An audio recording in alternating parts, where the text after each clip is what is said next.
It's really cool to look back and see how God weaves all of these people together with just a thin thread. I've heard the saying, God can't steer a parked car. I am a really firm believer that you don't believe in God, you believe in something. You have a belief. God's going to ask crazy things because he wants to be able to show his miracles. Take the leap. It's going to be scary, but I think that's just surrounding yourself with people that can help you move forward is key, but you got to take that leap. I have a friend, she had said, well, if it's not crazy, it's not from God. Things can be seen as crazy from the outside, but it's a fun ride. I don't want to go through things. I want to grow through things. And I think that is really important for people to understand that there is a vast difference in just going through trials versus growing through them and looking back and saying, hey, look what I learned. You can go so many days, whatever it is, without food and water. Oxygen to a person, seconds and minutes. You need that air. And that's the same. Hope and encouragement is like that air for people's lungs. Feeling stuck? You're not alone. Welcome to Crazy Unbelievable Faith, the podcast where Brian and Kersha Owen get real about identity, marriage, mental health, and faith in a noisy, disconnected world. Each episode is a breath of fresh air rooted in faith, rich in vulnerability, and filled with hope. Subscribe now and go deeper at crazyunbelievablefaith.com for behind-the-scenes access to the book, podcast, and community. Because God's plan for your life is crazier, deeper, and more beautiful than you could ever imagine.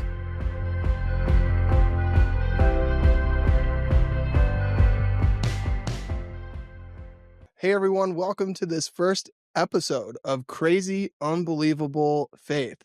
My name is Chris, and I'm your guest host today. We're going to get to know Brian and Kersha Owen, who are going to be your guides on this show. Brian, Kersha, how you doing today? Good. How are you doing, Chris? I'm living the dream, but I'm excited to dig into your story. How did this all come to be? Where did it start? Why don't you take it? So back in 2007, Brian and I both attended a Garth Brooks concert, and I walked in with 2 beers and he had some feisty language come out.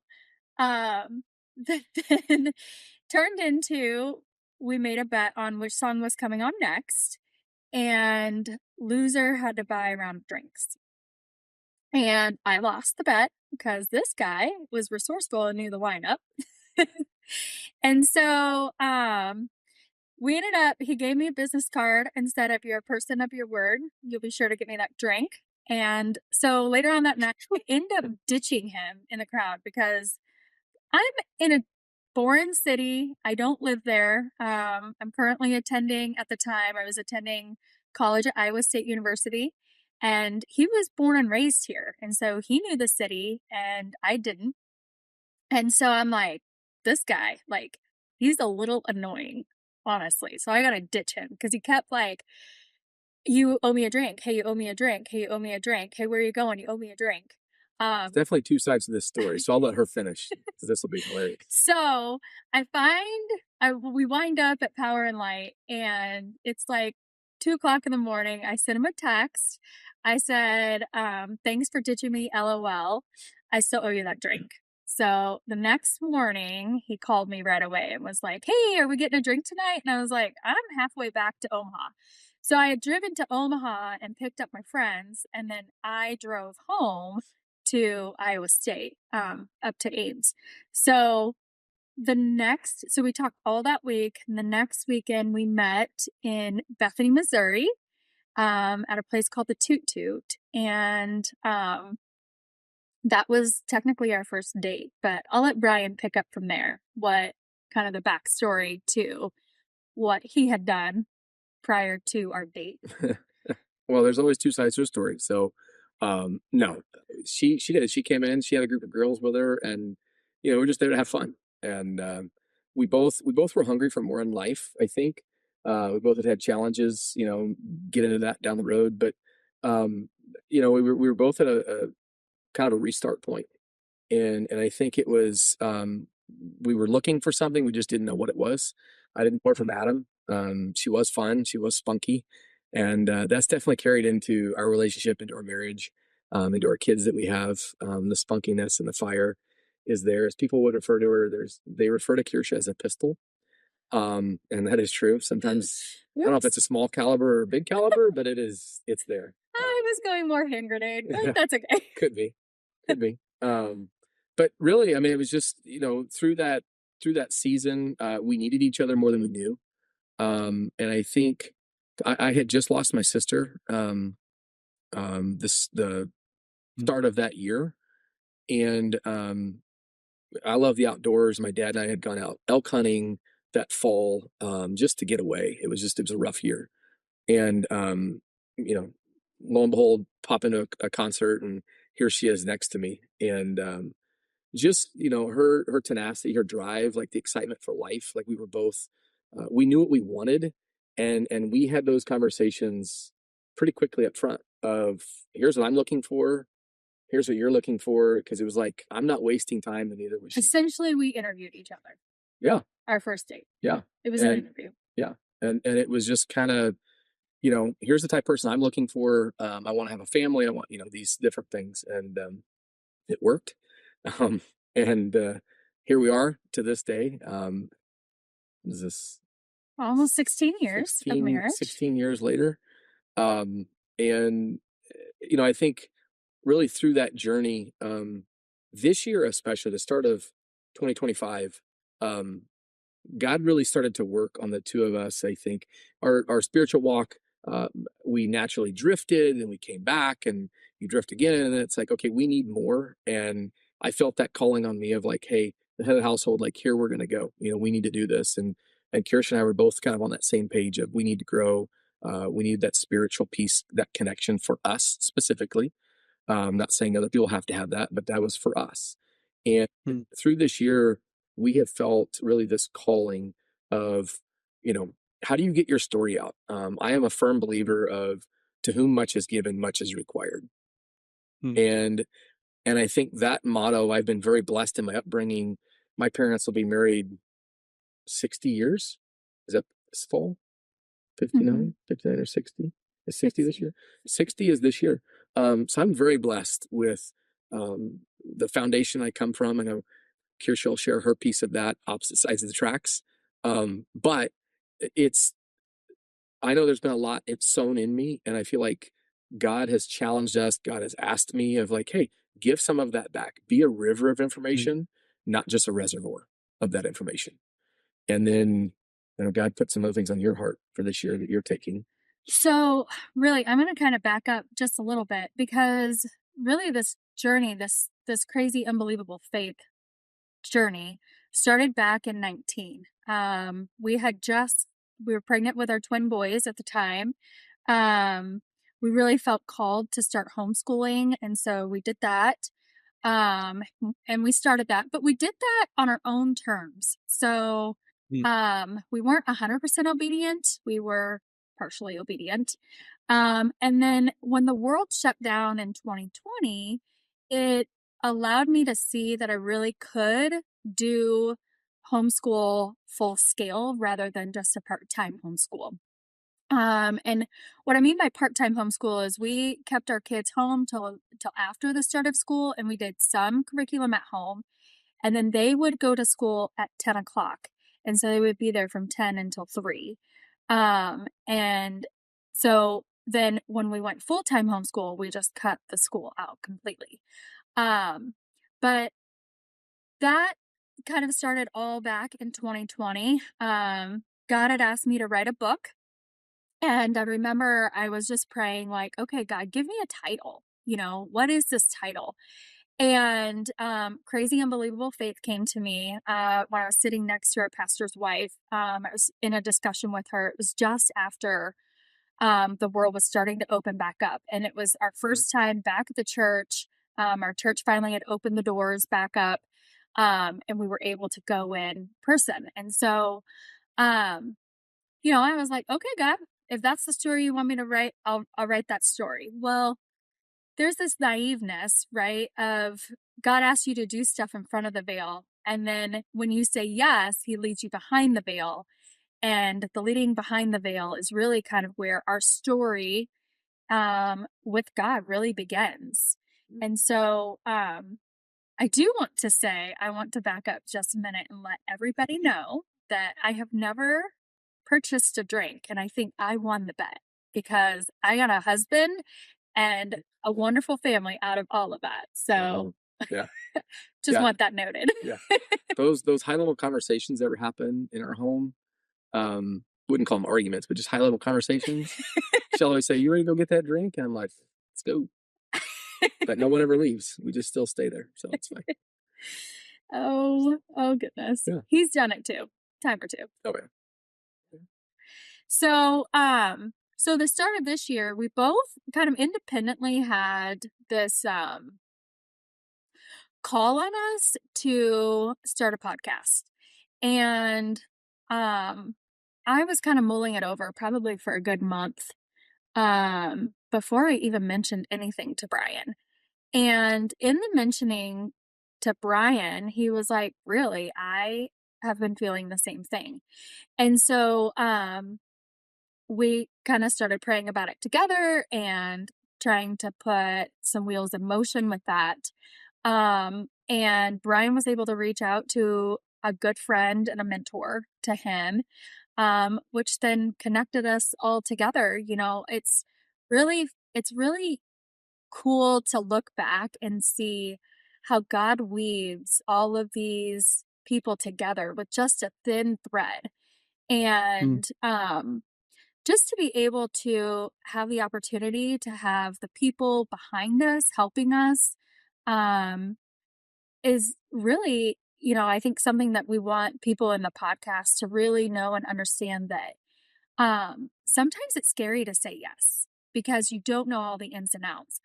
But saying yes allows God to really show you all that He's been doing behind the scenes, you know, behind the veil, that He really can help you and hold your hand through that entire process. And so that's been really neat. I think for Brian and I, especially this year, he's brought in a lot of connections that we are so blessed to have and thankful and grateful for, and not taking those connections for granted. So I think that that's been really important for us. You know, as we move forward, we'll kind of get into what some of those connections are, how they kind of came to be. And that it's not, I think when we say yes, we expect like God to move the next moment. And that isn't something that's not an adequate expectation we can have, you know. Sometimes God lays stuff on you and it's months later that it finally comes to fruition, or years later. And so kind of in our journey, we've had some pieces come within months, but there's other pieces that it's been over 5 years that we're still going through the motions and making decisions and helping do our part to make the things that God has laid on us. So for people of perhaps different faith backgrounds or they I'm curious. You're using terms like God told me, God laid it on us. Sometimes it takes longer for him to move. We need to be obedient. We're walking in faith. Could you explain this to me in a way as if I don't already understand it? Yeah. Is that a fair game? Is that a fair question? Yeah. So I am a really firm believer that you don't believe in God, you believe in something. You have a belief. And when you really believe in what it is that you believe in, um, then it settles with you, right? And so when I say like God has laid stuff on us, it's through prayer, like that we have felt a movement or heard his voice. You know, I think a lot of us think that God is throned and doesn't communicate with us, but he gave everyone the Holy Spirit when Jesus ascended into heaven. The Holy Spirit is the communicator between God and his people. And so, um, when we're talking about hearing from God, really we're talking about having that spiritual connection with the Holy Spirit, um, and being faith-led.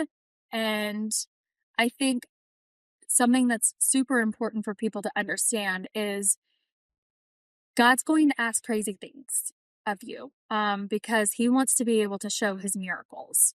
And, I have a friend, she had said, well, if it's not crazy, it's not from God. And so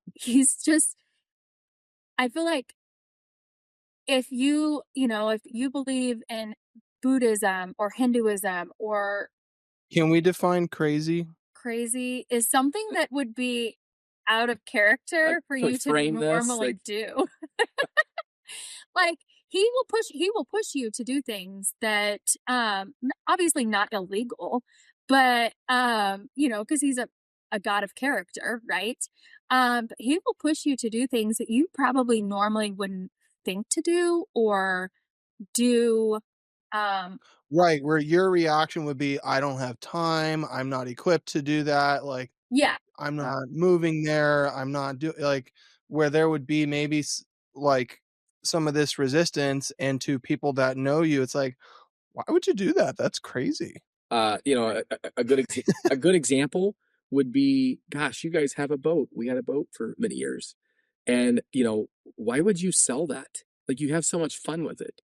But it was also our values that we had. Mhm, That was not, a young, we had a young daughter at the time. I think we were Pregnant. pregnant with a second daughter. And it was like, our time is more valuable in other places. Yes, it's mm. enjoyable. But having that mentor to sow into us, that person to give us a voice of reason of like, listen, they make boats every day. Like, just sell it. And our friends, they were just like, you guys are nuts. Like, why would you do that? Like, you love it. Well, what it really was is they loved going with us on and partaking in it. Right. And Everybody has their motives, correct. yeah. Yeah. And it's one of those pieces that when you have again, some people do it through prayer, some people do it through yoga, meditation, however that might come for them. But that peace, that inner voice that they're hearing, for us, it was an external and an internal voice because we had mentors in our life that we were open to, we were transparent with, and I think that's key for people. Especially if they'll kind of gain through this podcast is, we're just normal people. We're real. We're authentic, and we're raw. We're not perfect. I know, I know. I wish I was more perfect. Kirsha probably wishes that, but there's challenges that we go through. But having Mhm. that connection, be it through prayer, be it through what meditation, whatever people use for that, but then also having someone just to speak into your life too, on more of an earthly scale. Things can be seen as crazy from the outside, but it's a fun Well, ride. and I was gonna interject. I wanted easy downhill, like simple. simple faith. I thought that'd be an awesome title. Oh man. The bunny slope? But really, yeah, that's I think it's John Maxwell has coined, like everything worthwhile is uphill.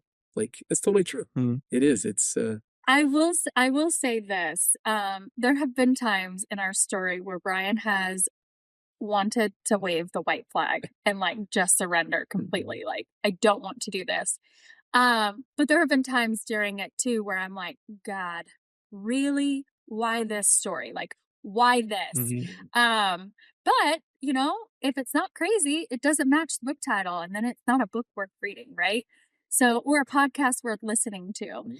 I think that's something that is, I think, really important for our listeners, and our viewers is that, we go through tough seasons, and if you can't look back and laugh at things, um, it just be more lighthearted, I think is laugh at big. yourself. Like, Brian and I, we have done some things that in the moment we were just totally devastated, but now looking back, we're like, yep, can't believe we did that. And just have a level of a sense of humor and not try to be so put together all the time. Um, laugh at yourself. If you're not laughing, I you're not I living. think that's gonna come through in this podcast, the conversations you have, and it also sounds like this crazy, unbelievable faith that you talk about is not about you guys being crazy and unbelievable. It's about God showing his glory through the improbable Yes. and seeing how he's worked in your life and the lives of people of your mentors and people that you've mentored. I'm sure I'm sure people will get a lot from this show. So what kind of conversations are we going to have? I know there's going to be a dose of It'd be humor. fun from my side for sure. The put togetherness is totally here.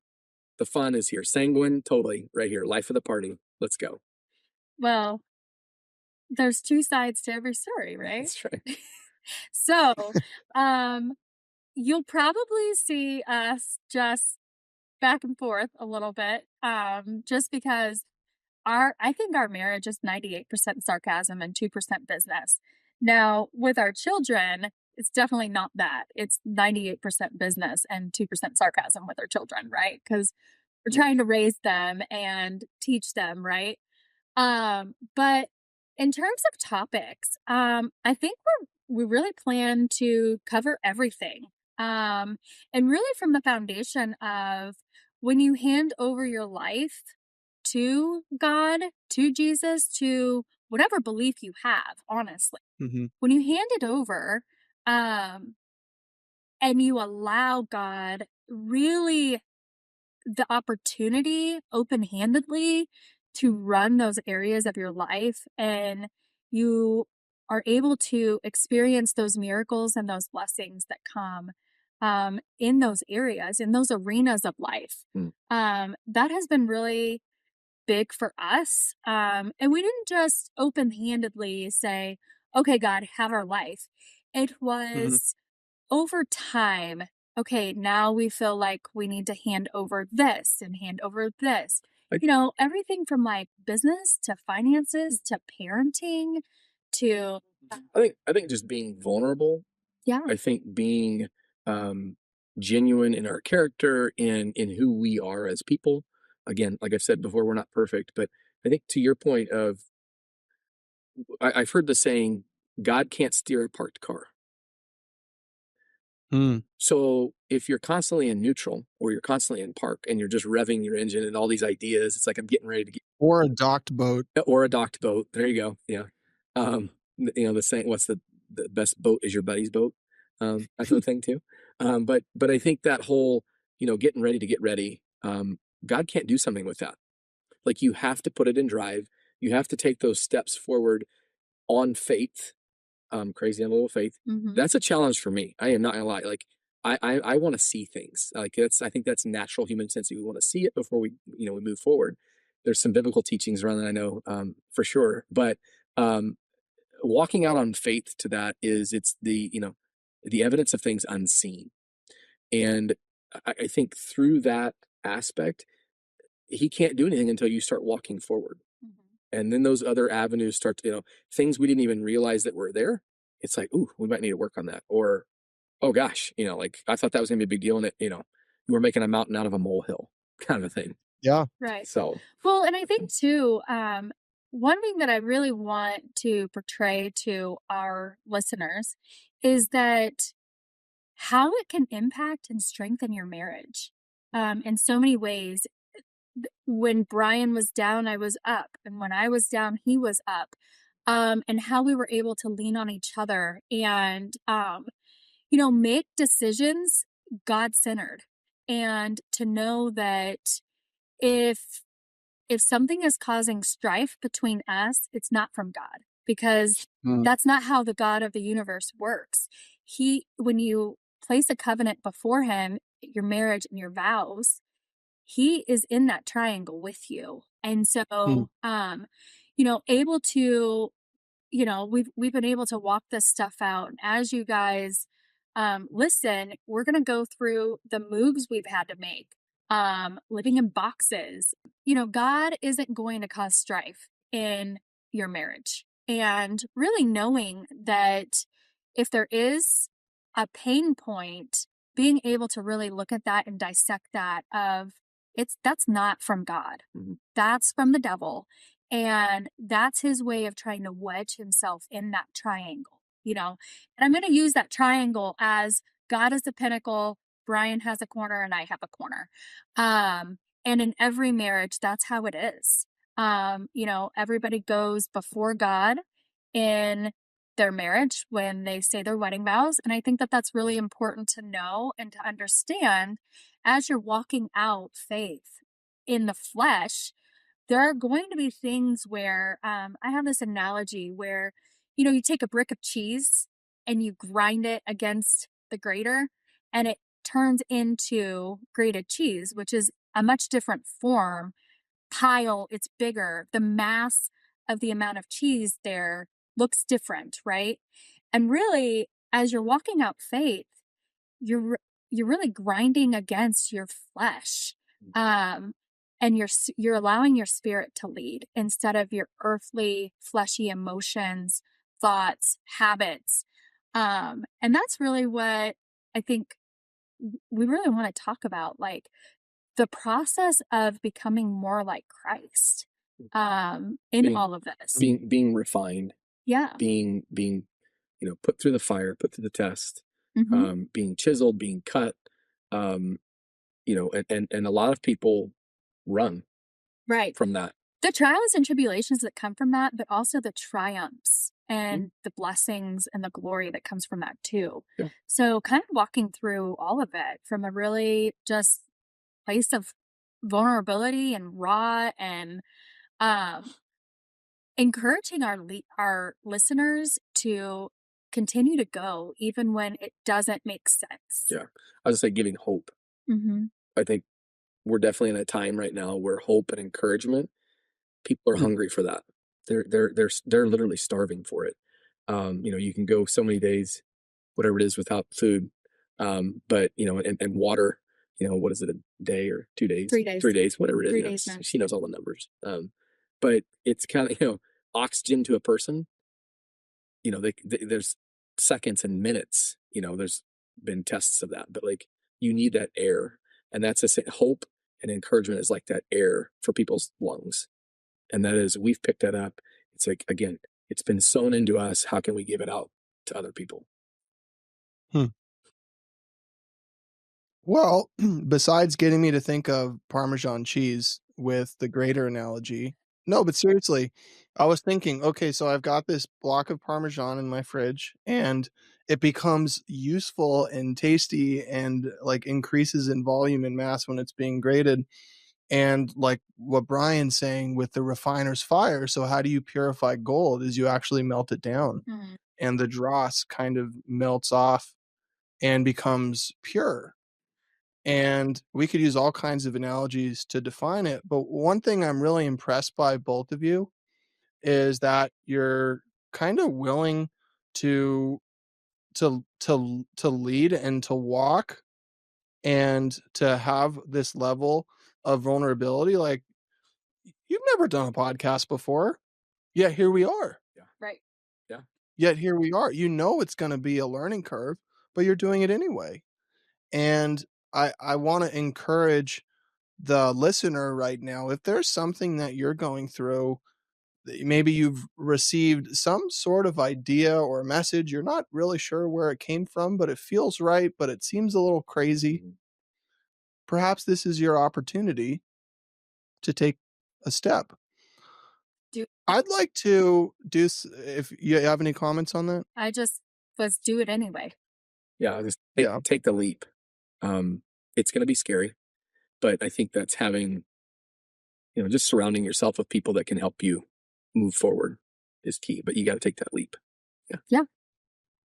Well, this podcast can be that for you. So if you do, if you are, you feel as if you are alone, you're no longer alone. Come and join this community, be a part of this podcast, listen, receive encouragement. I'm going to throw, I'm going to voluntold Brian and Kersha here that if somebody reaches out, they will respond to you and to the best of their ability, help guide you on the path and encourage you to do the bold thing. But I want to do something interesting, which is to imagine yourselves from today, imagine you've done 100 episodes of your podcast, 100 of these conversations where you've grown, your guests have grown, the book is out there at this point. You're experiencing new levels of success and achievement and faith, this crazy, unbelievable faith. What do you want to remind you in the future of? Does that make sense? Yeah. I think that's a really good question, Chris. Um, you know, I want to remind myself that just because it was scary, just because I didn't have all the pieces to the puzzle, I did it anyway. Um, that even when things get tough and things get hard, just do it anyway. Just keep going. It's really important, I think, for me as a mom, especially of 5 children, that they see us as husband and wife walk hand in hand in life, um, but also that they see that we fail and we pick ourselves back up. Uh, Hmm. that is a value that I want my children to walk out of our house when they become adults, knowing that things aren't going to be perfect. Things aren't always going to go the way that we had intentioned or planned for them to go. Um, but how do you make the best out of life? Um, and and that picking ourselves up strengthens us in so many ways. It strengthens our character, it strengthens our self-belief, our confidence, our self-worth. Um, and and I really want them, honestly, like I, as well as our listeners, to know that you can honestly walk hand in hand in today's culture with a spouse at your side, walking through fire with each other or walking through storms with each other and come out stronger and healthier in ways that you never believed um were even imaginable, right? And so Hmm. looking back in 100 episodes, looking back on myself and on us, I know that I will see strength from today, but I'll also see a stronger me then. Um, Wiser. I want to grow. I don't want to go through things. I want to grow through things. And I think that that is really important for people to understand that there is a mass difference in just going through trials versus growing through them and looking back and saying, hey, look what I learned in this. Everything is a learning curve. And if you are waiting till it's the perfect time, you're going to be waiting. So take that opportunity now. I the whole time she was talking, I think of Mike Tyson. Oh my Everybody's got a plan until they get punched in the face. It's like, we got a plan right now, but 100 episodes from now, man, it's gonna look totally different. But I do. I love that. Like, whatever. It's probably terrible. You can probably edit that out. It's totally fine. No, leave it But in. but I think looking at this future self, future You got Chris all choked up, man. future side of it. I think it's just remaining humble. It's one of my favorite quotes because it's so true. Yeah, it is. I mean, yeah. Well, I won't go down. You'll get me distracted in this. You never know. No, I want to double click on that, and it's okay because Dude, you will rise to the level of your preparation and training, but in the moment of combat, spiritual combat, and I'm just going to throw in my own thing here. I promised I wasn't, but in that moment when the enemy comes after you, what are you going to do? Yeah. What are you going to do? Yeah. Okay, I get off. Stand back to you. there and take it or run away. I think that's people are going to get knocked down. Kersha mentioned that. I want to add something. Okay, this is a phrase that Brian and I use. Oh, God just hit me with a 2x4. The night that I met Brian, I have this running joke. Up until then, it was this running joke. Oh, I'll 100 episodes from now, I'll probably regret saying this, but it's so true for the background that I come from. My motto was, men are like parking spots. All the good ones are taken and the rest are all handicapped. And I literally said that the night going Exactly. to Yeah. Yeah. going to the concert, to this, this group of girls I was with. And then that night, God smacked me with a 2x4 of like, no, not all the good ones are taken. You're just looking in the wrong places. Wow. And I did have an air freshener hanging off of one side of my ear, just that alpine scent, musk, so manly. he was wearing some John Deere green hat. Yeah. Oh my gosh. Yeah. So, I- but at the end of it, like looking back, yeah, you are going to laugh at yourself. You are Yeah. going to laugh at the mottos, the things that you really like took to heart. I think also, you're talking about other kids, really instilling character and qualities and traits in them of you don't quit. We're just enough of an underdog that we're never going to give up. And no one is going to, somebody might tell us no, and we're going to find a way to make it work. It's kind of like, we're betting on ourselves. And that's all you have at the end of the day. You have each other. Maybe I'm a single parent. Maybe I'm a, whatever. Like you need people to be able to bet on you, and that's that hope and encouragement. And so I think the humility side of it is something I want to, obviously stay rooted in. I want to stay rooted in that, that character piece of this is something that we took a risk. We took that leap. Is it going to be perfect? Absolutely not. But we know it's going to impact somebody. And even if that somebody is just one person, that in itself is enough. I mean, for me personally, that's enough of an impact for sure. I reached into my jacket pocket here. I can't make this up. These are sermon notes from a message called The Upside Down Kingdom. And there's a quote here from Charles Spurgeon that I would like to share. Go. Is that all right? Yeah. Not what I have, but what I have not is the first point of contact between my soul and God. And that's coming after sharing the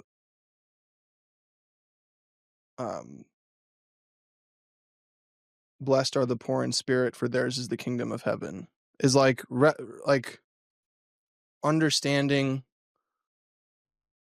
our spiritual condition and how much we need God in our lives is the starting point of this crazy, unbelievable faith, and seeing these miracles happen again and again and again. It's happened for Brian and Kersha. Yeah. And it's going to happen for you. And I would encourage you to subscribe to this podcast, to be involved in the community, to share your thoughts. Don't just be a silent watcher. Share what's on your mind. And we'll see you next time.